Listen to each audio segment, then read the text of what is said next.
ইন্দোনেশিয়ার রাজধানী জাকার্তা একটি স্কুল কমপ্লেক্সের মসজিদে বিস্ফোরণের ঘটনা ঘটেছে।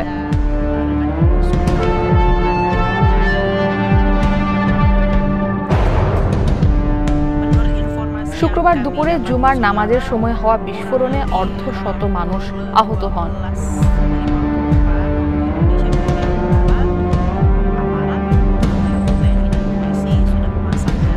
এখনো পর্যন্ত 54 জনকে হাসপাতালে ভর্তির খবর নিশ্চিত করেছে পুলিশ।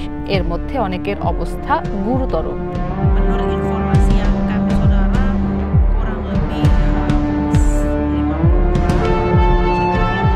বিস্ফোরণের কারণ জানতে তদন্ত করছে পুলিশ।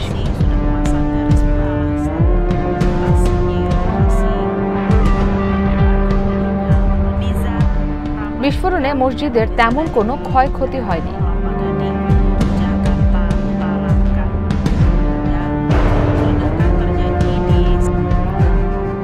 ইসরাত মুক্তি, ওয়ান ইন্টারন্যাশনাল ডেস্ক।